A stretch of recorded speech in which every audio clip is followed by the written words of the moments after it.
네, 우리 같이 하나님의 말씀을 나누겠습니다. 하나님 말씀은요, 민수기 14장 11절에서 20절까지 말씀입니다.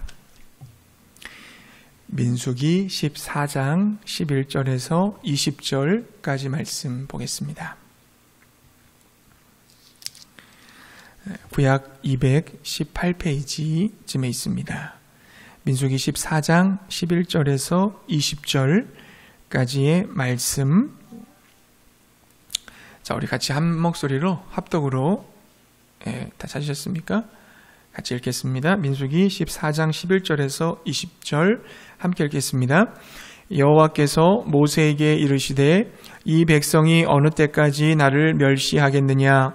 내가 그들 중에 많은 이적을 행하였으나 어느 때까지 나를 믿지 않겠느냐? 내가 전염병으로 그들을 쳐서 멸하고 내게 그들보다 크고 강한 나라를 이루게 하리라. 모세가 여호와께 여짜오되 애굽인 중에서 주의 능력으로 이 백성을 인도하여 내셨거늘 그리하시면 그들이 듣고 이 땅 거주민에게 전하리이다. 주 여호와께서 이 백성 중에 계심을 그들도 들었으니 곧 주 여호와께서 대면하여 보이시며 주의 구름이 그들 위에 섰으며 주께서 낮에는 구름 기둥 가운데에서 밤에는 불 기둥 가운데에서 그들 앞에 행하시는 것이니이다. 이제 주께서 이 백성을 하나같이 죽이시면 주의 명성을 들은 여러 나라가 말하여 이르기를 여호와가 이 백성에게 주기로 맹세한 땅에 인도할 능력이 없었으므로 광야에서 죽였다 하리이다.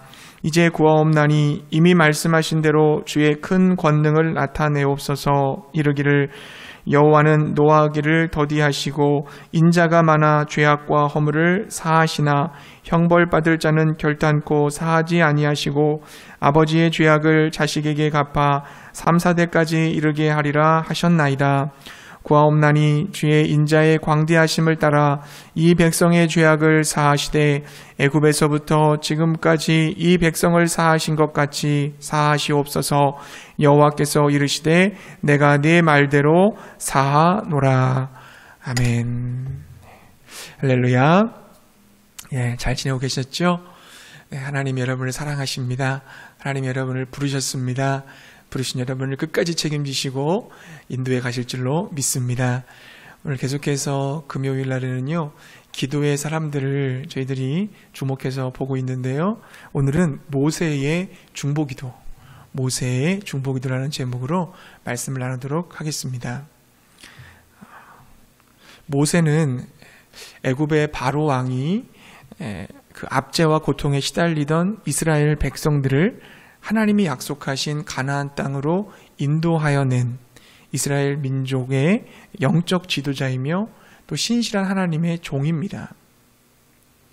모세가 하나님께서 그 계획하셨던 구원 계획, 출애굽이라고 하는 그 구원 계획을 감당할 수 있었던 비결은 뭘까요? 모세가 애굽 궁궐에 있을 때 그 애굽에서 공부했었던 탁월한 학문 때문이었을까요? 아니면 모세가 가지고 있었던 어떤 전략과 전술이 뛰어났기 때문이었을까요? 아니면 모세가 정말 패기 있고 용기 있어서 그 이스라엘 백성들을 출애굽시킬 수 있었던 것일까요? 아닙니다. 모세가 모세 될 수 있었던 그 비밀은 바로 모세가 기도의 사람이었기 때문입니다. 출애굽기 33장 11절은 이렇게 증거하지요. 사람이 자기의 친구와 이야기함 같이 여호와께서 모세와 대면하여 말씀하시며. 아멘. 무슨 말입니까? 하나님과 모세는 서로 대화가 통하는 사이였다는 겁니다. 모세는 하나님과 대화했다는 거죠. 즉 하나님께 기도했다는 것입니다.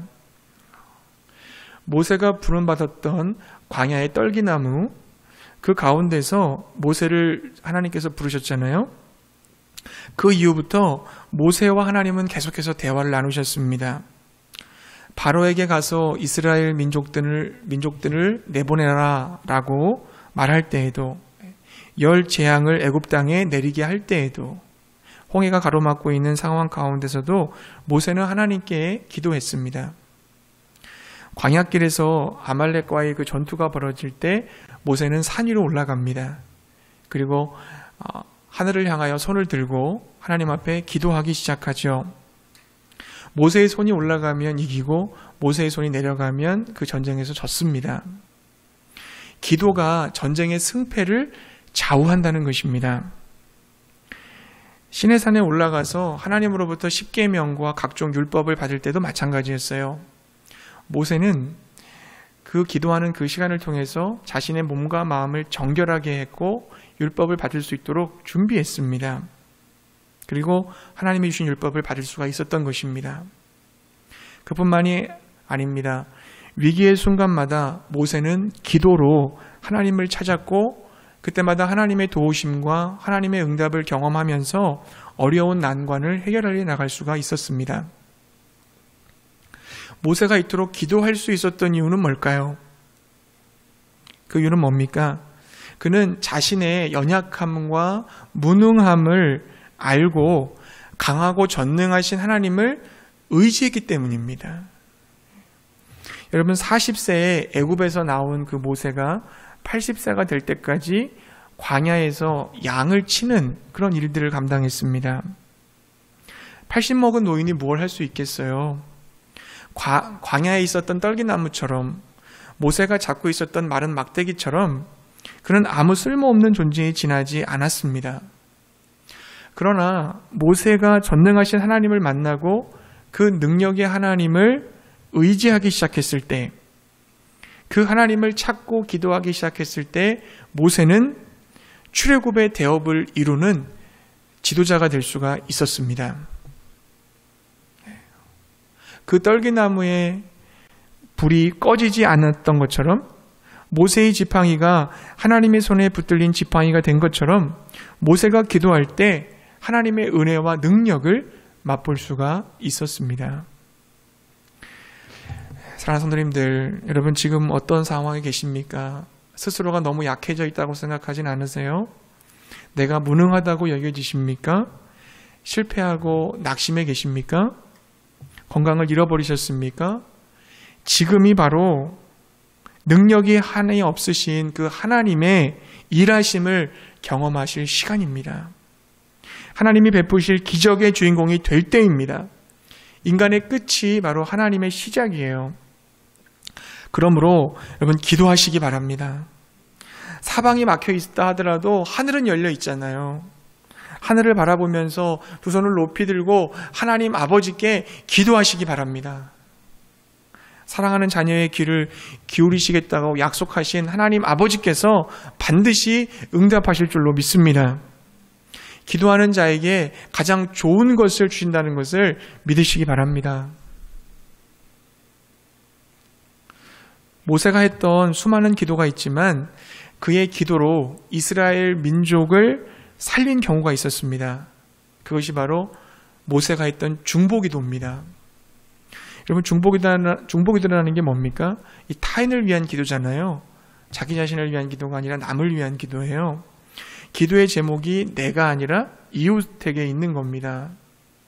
하나님과 이웃 사이의 관계가 별로 좋지 못할 때, 하나님과 이웃이 멀어져 있을 때 그 사이에 들어가서 하나님하고 이웃하고의 관계가 좋아질 수 있도록, 하나님과의 관계가 회복될 수 있도록, 교제가 계속 이어질 수 있도록,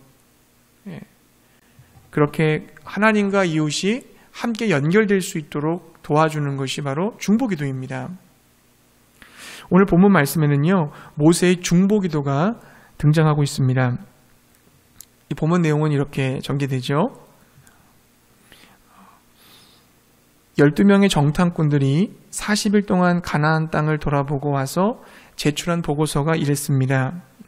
가장 먼저 가나안 땅은 매우 비옥한 땅이라는 거죠. 그들이 그 땅의 과일을 가지고 와서 그 사실을 입증했습니다. 근데 다만 문제는 뭐냐면 가나안에 살고 있는 그 원주민들이 매우 강하고 그리고 그 성은 요새화되어 있다는 것입니다. 그러나 여호수아와 갈렙은 하나님이 주시겠다고 약속하셨고 하나님이 우리와 함께 하신다고 한다면 그 땅을 우리가 차지할 수 있다고 당장 올라가서 정복하자고 그렇게 얘기했습니다. 그런데 그 2명, 갈렙과 여호수아를 제외한 나머지 10명의 정탐꾼들은 뭐라고 얘기했습니까? 그 땅은 아름다운 땅이고 젖과 꿀이 흐르고 있는 그런 땅이지만 그 백성은 강하고 그 성읍은 견고하기 때문에 그 땅에 들어갈 수 없다. 이렇게 보고를 했어요.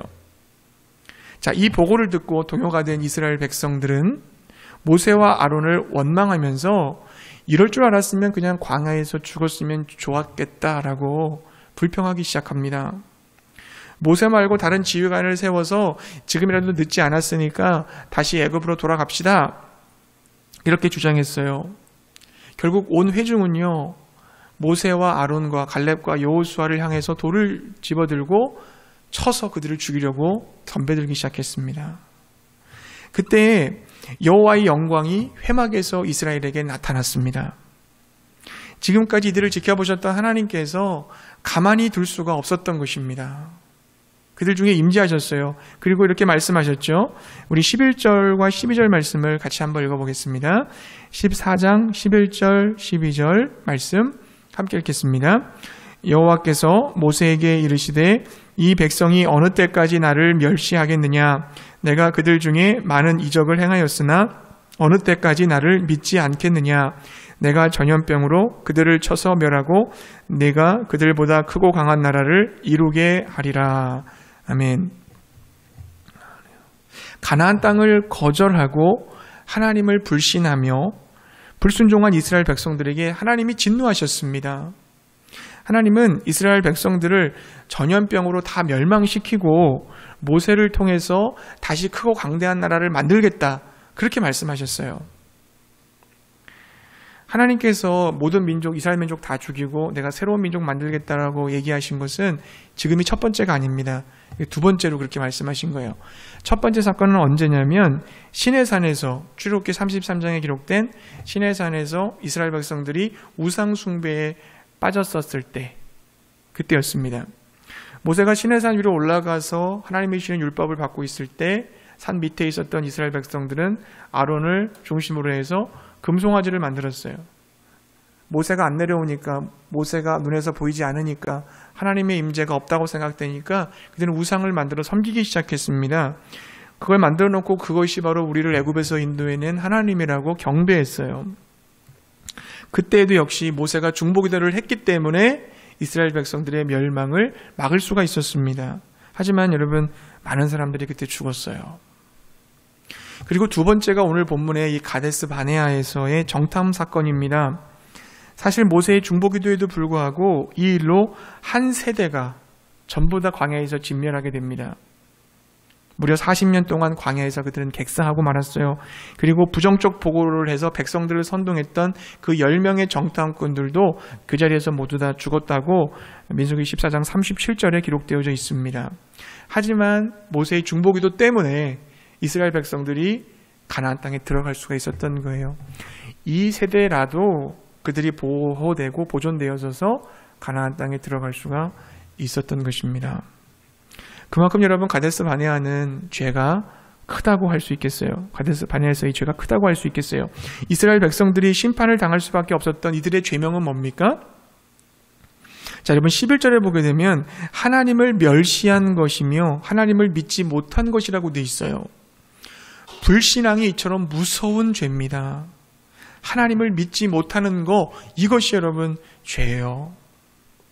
하나님을 더 많이 화나게 한 것은 뭐냐면 이제는 충분히 믿을 수 있을 것 같은데 믿음을 가질 수 있었음에도 불구하고 믿지 못한 것입니다. 여러분 11절 말씀에 보면 반복되는 말이 있어요. 어느 때까지 나를 멸시하겠느냐. 내가 그들 중에 많은 이적을 행하였으나 어느 때까지 나를 믿지 않겠느냐라고 하셨습니다. 여러분, 하나님께서 출애굽부터 지금까지 이스라엘 위해서 많은 기적을 베풀어 주셨어요. 그럼에도 불구하고 이 백성들은 하나님을 믿지 못하는 겁니다. 여기 언제까지라고 하는 말씀에서 이스라엘에게 거부당한 그 하나님의 그 안타까운 마음이 여러분 느껴지지 않습니까? 도대체 언제까지 믿지 못하겠니? 이런 거죠. 얼마나 더 많은 기적과 은혜를 베풀어 주어야 이 백성이 하나님의 능력을 인정할 것이냐라고 하는 하나님의 그 가슴 아픔이 서려 있는 하나님의 이야기인 거예요. 하나님이 이때까지 참으로 많이 참으셨습니다. 하나님께서 이스라엘 백성들에게 베풀어 주신 기적이 굉장히 많았어요. 애굽에서의 10가지 재앙, 6월절은에 홍해를 가르고 쓴물을 단물로 바꾸어 주셨고, 아말렉과의 전투에 승리하게 해주셨고, 하늘에서 만나와 메추라기를 주셨고, 반석에서 물이 나오게 해주셨고, 구름기둥과 불기둥으로 인도해 주셨고, 시내 산에서 언약도 맺어 주셨습니다. 그럼에도 불구하고 이스라엘은 하나님을 믿지를 못하는 거예요. 충분히 믿을 수 있는데 아무리 그 가나안에 있는 사람들이 크고 장대하고 성읍이 견고하다 할지라도 그 전능하신 하나님이 우리와 함께 하신다면 넉넉히 이길 수 있습니다라고 하는 이 믿음을 갖지를 못하는 거예요. 여전히 믿음 없음을 나타내고 있는 것입니다. 여러분, 우리가 계속해서 묵상하고 있는 누가복음 말씀에도 보게 되면요, 예수님께서 귀신을 내어 쫓으시고 수많은 병자들을 고치시고 권세 있는 말씀을 전파했어요. 하나님의 아들이신 것이 누가 봐도 증거가 되었음에도 불구하고 그곳에 있었던 수많은 사람들이 뭐라고 얘기합니까? 하늘로부터 오는 표적을 보여달라고 아우성치고 있어요. 여러분, 오늘 이스라엘 백성들과 누가복음에 나와 있는 그 유대인들과 너무 닮아 있지 않습니까? 여러분, 하나님 나라의 법칙 중에 한 가지는 뭡니까? 하나님이 받은 만큼 우리가 나누어야 한다는 것입니다. 많이 은혜를 받았으면 더 성숙한 하나님의 사람이 되어야 돼요. 많은 이적과 기적을 경험하고 많은 은사를 받았으면 그만큼 많이 섬기는 사람이 되어야 한다는 것입니다. 누가복음 12장 48절 말씀 가보면 무릇 많이 받은 자에게는 많이 요구할 것이요 많이 맡은 자에게는 많이 달라 할 것이니라 그랬어요. 베드로전서 4장 17절 말씀 가보면 하나님의 집에서부터 심판이 시작될 것을 경고했습니다. 하나님은 우리에게 복음을 주셨다는 것은 그 복음을 가지고 나만 누리는 것이 아니라 그것으로 누군가에게 선포하라고, 너만 산 것이 아니라 다른 사람을 살리라고 주신 거 아니겠습니까? 근데 그 복음을 듣고도 전하지 않으면 그 책임을 누구한테 먼저 묻겠는가? 복음을 먼저 받은 사람들에게 묻겠다는 겁니다. 복음을 전했는데 듣지 않았으면 그들 책임이겠지만 복음을 전하지 않는 것은 우리 책임인 거예요. 야고보서 3장 1절 말씀도 이렇게 되어 있습니다. 내 형제들아, 너희는 선생된 우리가 더 큰 심판을 받을 줄 알고 선생이 많이 되지 말라. 선생 되지 말라는 게 뭐예요? 너희들 많이 깨닫고 경험한 만큼 많이 가르치고 나누어줘야 된다. 그만큼 받은 거에 합당하게 일해야 된다. 그 뜻이잖아요. 구약의 제사장 직분이 얼마나 영광스러운 직분입니까? 제사장에게는 특별히 구별된 그런 아주 영광스러움이 있어요. 빛남이 있어요. 아름다움이 있어요. 근데 그것만큼 구별된 삶이 요구됩니다. 아론과 그의 자손들이 하나님 앞에서 제사장 직분을 맡게 된 것은 가문의 영광이죠. 그러나 그 특권은 이스라엘 백성들에게 요구되는 것보다 더 강력한 윤리와 성결을 요구했다는 걸 여러분 기억하시기 바랍니다. 일반 백성들과는 다른 구별된 삶이 분명히 있어야 된다는 말이죠. 사랑하는 성도님들, 하나님께서 우리에게 말씀하시고 우리를 사랑해 주셨고 은혜를 베풀어 주셨습니다. 그럼 이제 우리도 정말 예수 그리스도를 믿어야 되지 않겠습니까? 예수님을 구주와 주님으로 대우해 드려야 되지 않겠습니까? 과거와는 다르게 좀 변화되고 성숙한 신앙 인격을 갖춰야 되지 않겠습니까? 이제는 우리가 예수 제자가 되어 주님을 따라가며 주님을 쫓으며 살아가야 될 줄로 믿습니다. 정말 예수님을 믿어야 된다는 거죠.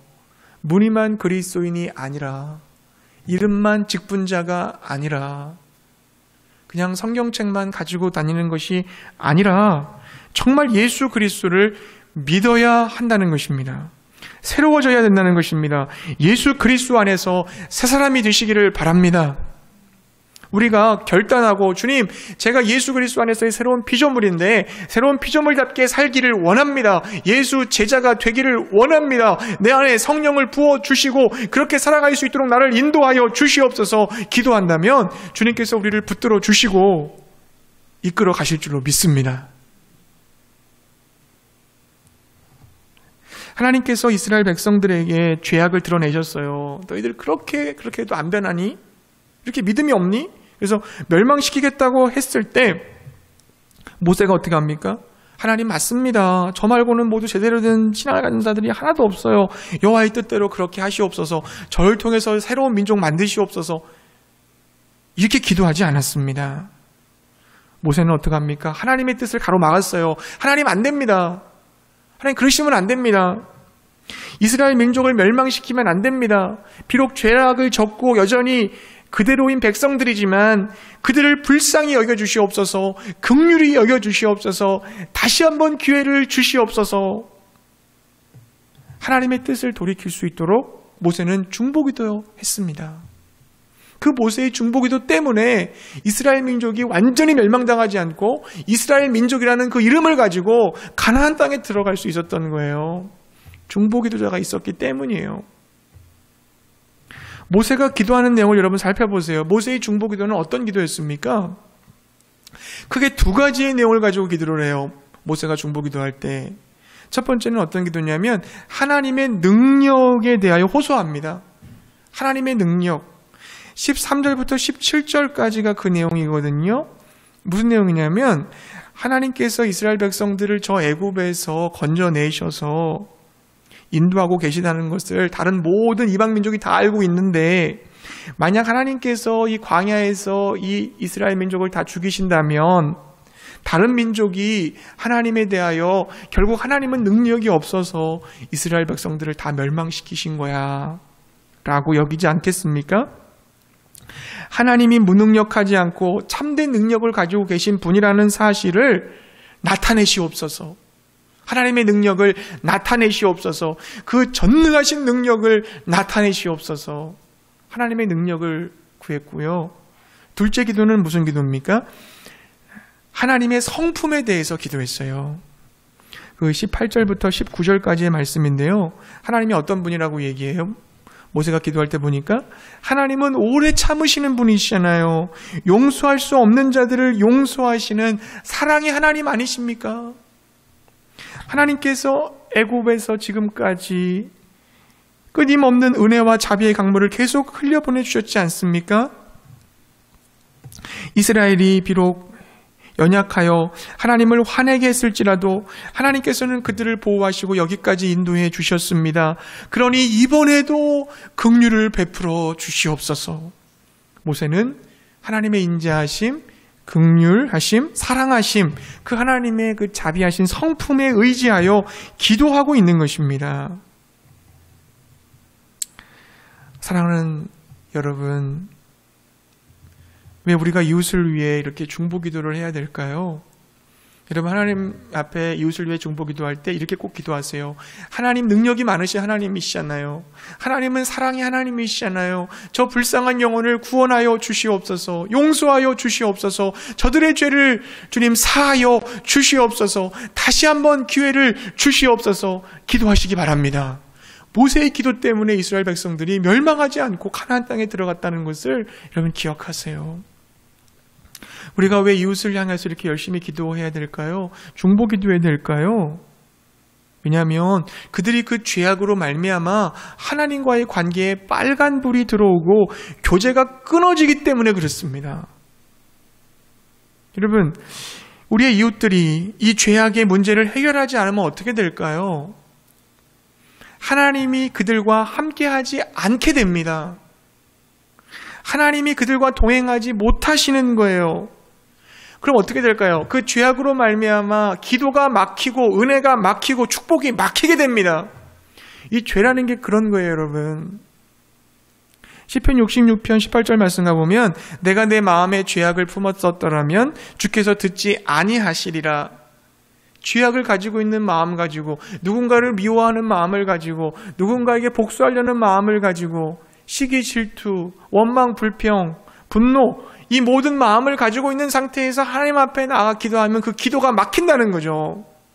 먼저 그 죄의 문제부터 해결해라. 그게 하나님이 우리에게 주시는 음성이에요. 여러분, 민수기 14장 41절을 보세요. 죄를 범한 이스라엘 백성들이요 뭐합니까? 우리가 잘못했구나. 우리 그럼 다시 한번 가나안 땅 정복할 수 있습니다 하면서 갑자기 가나안 땅을 정복하겠다고 일어나기 시작해요. 그때 모세가 그들을 말리거든요. 뭐라고 말립니까? 하나님이 너희와 함께하지 않기 때문에 그 전쟁에 패할 수밖에 없다. 그러니까 지금은 공격하지 말아라. 지금 하나님 분노하셨고 이 죄 문제가 아직 해결되지 않은 상태인데 너희들 지금 가나안 땅 정복한다 그러면 반드시 패해. 정말로 여러분 어떻게 됩니까? 가나안과 전쟁하려다가 크게 패하고 말았어요. 하나님이 함께하지 않는 이스라엘은 여러분 아무것도 할 수 없는 겁니다. 그들은 하나님과 함께할 때만이 이스라엘일 수 있었어요.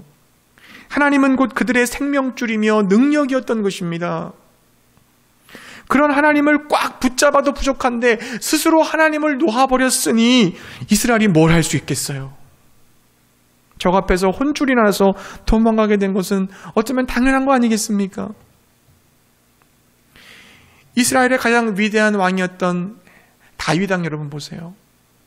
그가 그처럼 위대한 왕이 된 것은 그의 스스로의 능력과 지혜로 된 것이 아니에요. 그는 한낱 양을 치는 목동에 불과했습니다. 아버지 이새는 그 아들 축에도 별로 끼지 못하는 그런 막내, 아주 어린 아이로 봤어요. 근데 그가 그토록 위대한 왕이 될 수 있었던 것은 오직 하나님께서 그를 선택하시고 부르셔서 그에게 힘과 능력과 지혜를 공급하셨기 때문임을 믿으시기 바랍니다. 하나님이 그를 붙잡아 줬기 때문에 가능한 거예요. 그래서 여러분 다윗은 항상 어떻게 얘기했어요? 하나님, 여호와 하나님은 나의 힘이요, 나의 반석이요, 나의 피난처, 나의 요새라고 그렇게 고백하지 않았습니까? 어디 다윗뿐이겠습니까? 엘리야의 갑절의 영감을 가졌던 엘리사는요, 한낱 농부에 불과했습니다. 그러나 하나님의 영이 그와 함께하자 그는 민족을 구원하는 위대한 선지자로 쓰임받을 수가 있었습니다. 예수 그리스도로 말미암아 구원의 복음을 온 세상에 전파한 예수님의 12 제자들 여러분, 그들은 다 어부예요. 사실 배우지 못한 사람들이었어요. 그들은 천대받는 사람들이었습니다. 하지만 그들이 하나님께서 그들과 함께하여 주실 때 큰 능력을 행할 수 있었음을 믿으시기 바랍니다. 성경을 쓰고 성경을 전하고 하나님이 살아계심을 만방에 알리는 하나님의 도구들로 사용되어지지 않았습니까? 이처럼 여러분, 하나님의 백성의 능력의 근원은 오직 하나님이십니다. 그러므로 우리가 가장 두려워해야만 하는 것은 바로 하나님께서 우리와 함께하지 않으실 경우인 거예요. 하나님이 나와 함께하지 않는 것, 이걸 두려워해야 돼요. 주의 백성이 진정으로 행복하고 기쁜 이유는 뭡니까? 여러분, 이스라엘 백성들이 정말 행복했던 이유가 가나안 땅에 들어갔기 때문입니까? 정말로 그 다윗 왕이 왕이 되었기 때문에 그 다윗이 왕이 되었기 때문에 기쁜 것입니까? 제자들을 통해서 놀라운 부흥의 역사가 나타났기 때문에 기쁜 겁니까? 아닙니다. 우리 그리스도인에게 있어서 가장 큰 기쁨은, 가장 큰 행복은 뭡니까?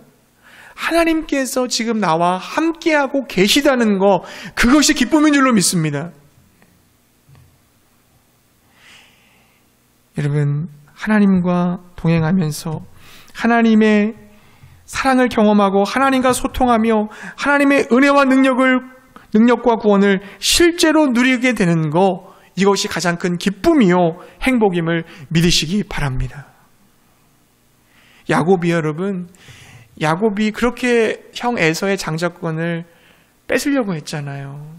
장자권만 있으면 내가 행복해질 수 있을 것 같고 잘 될 수 있을 것 같다고 생각해서 장자권 뺐잖아요.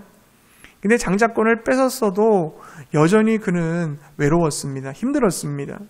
어머니를 떠나야 됐고 외삼촌 라반의 집으로 도망가야 됐고 그 이후로 어머니를 한 번도 만나지 못하게 됐고 형 에서와는 등지게 됐고 외삼촌 라반의 집에 가서는 속임을 당해야 됐고, 아니 하나님의 복을 받았고 장자의 축복을 받았는데 왜 나한테는 문제와 어려움이 더 많이 생기지? 근데 여러분, 야곱이 알게 된 하나님의 축복이 뭐예요? 바로 외삼촌 라반의 집으로 가는 길에 베델이라는 곳에서 머물 때, 돌베개를 베고 잠들 때 하나님이 꿈에 나타나시잖아요. 그래서 하나님을 만나잖아요. 거기서 하나님을 만나고 하나님이 약속해 주시잖아요. 나는 너의 하나님이다. 내가 너를 책임지고 너를 인도하고 다시 가나안 땅으로 돌아오게 할 것이다. 하나님의 임재를 경험하고 하나님을 진짜 만나자. 야곱이 어떻게 됩니까? 하나님 앞에 제가 하나님을 믿겠습니다. 제가 하나님이 하셨던 일들을 증거하겠습니다. 그 의미로 11조를 서원하고 성소를 짓겠다 막 얘기하지 않습니까? 진정한 복이 뭔지를 야곱이 그때 깨달은 거예요. 진정한 복은 뭡니까? 하나님 자체가 복이라는 거예요. 하나님 자신을 얻은 게 복이에요. 하나님이 나와 함께하고 계신 거, 이게 복이라는 것을 믿으시기 바랍니다. 만약 내 사랑하는 형제나 자매가 그리고 이웃들이 그 하나님과 반대 방향으로 가고 있다면, 하나님과 동행하지 못하고 있다면 그 모습을 여러분 그냥 지켜만 보시겠습니까? 여전히 죄악 가운데 머물러 있는 그 영혼을 바라보면서 그냥 방관만 하시겠습니까? 아직 예수님을 영접하지 못한 그러한 이웃이 있다면 주님, 그 완악한 마음을 부드럽게 하여 주시고 그 마음을 열어주시사 자신의 죄가 깨달아지게 하시고 예수 그리스도를 구세주와 주님으로 믿고 영접하게 하여 주시옵소서. 여러분, 끝까지 기도해야 될 줄로 믿습니다. 이거 하나님이 기뻐하시는 기도잖아요. 한 영혼을 구원하는 기도, 한 영혼이 회복되는 기도, 한 영혼이 주님 앞에 돌아오는 기도는 정말 필요한 기도예요. 여러분, 끝까지 기도하시기 바랍니다. 예수님을 믿고 있지만 내 주변 이웃 중에 여전히 죄악 가운데서 왔다 갔다 하고 그 사람의 그 죄악 때문에 막 힘들어하고 어려워하는 그 삶의 모습을 보고 있을 때 우리가 어떻게 해야 돼요? 그 사람의 죄를 끌어안고 주님 하나님 앞에 나아가 무릎을 꿇고 예수 그리스도의 이름을 부르며 성령님의 인도를 따라서 여러분 그를 위해 기도해야 될 줄로 믿습니다. 그게 중보기도예요. 하나님 얼마나 기뻐하는 기도예요. 그 연약한 영혼을 세워달라고, 그 연약한 영혼을 주님 만날 수 있게 역사해달라고, 주님을 제대로 만날 수 있도록 인도해달라고 간절히 부르짖는다면 하나님께서 어찌 그 기도를 기뻐 듣지 않으시겠습니까? 사랑하는 성도님들, 기도가 멈춰졌다면 기도를 다시 시작하시기 바랍니다. 먼저 내 자신을 돌아보세요. 하나님께서 내가 정말 주님을 믿고 있는 건가? 하나님을 정말 신뢰하면서 주님의 능력을 믿고 내가 순종하며 따라가고 있는가? 내가 그리스도인이라고, 내가 직분자라고, 내가 어떤 봉사를 했다고, 내 신앙 연수가 얼마라고 주님 앞에 내세울 수 없습니다, 여러분. 그거 다 껍데기예요. 주님은 우리의 중심을 보세요. 그런 거에 속지 마세요, 여러분. 속지 마세요. 그 사람의 중심을 보세요. 주님은 정말 믿음이 있는지, 정말 주님을 따라가고, 세상을 따라가는 게 아니라 주님을 따라가고 있는지를 보십니다. 내 자신을 점검하세요.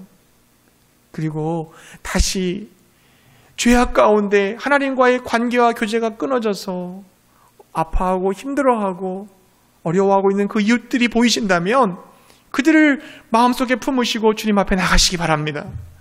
하나님 해결해 주세요. 하나님 만나 주세요. 하나님 도와주세요. 그 영혼을 구원하여 주시옵소서. 아브라함의 기도를 통해서 조카 롯이 살아났던 것처럼, 모세의 중보기도를 통해서 이스라엘 백성들이 멸망당하지 않고 가나안 땅에 들어갈 수 있었던 것처럼 여러분의 기도를 통해서 그 한 영혼이 멸망당하지 않고 죄악으로 영원히 사라지지 않고 구원받아 하나님의 축복을 경험하게 될 줄로 믿습니다. 우리 주님 앞에 그렇게 기도할 수 있는 우리 모두가 되기를 주님의 이름으로 축복합니다.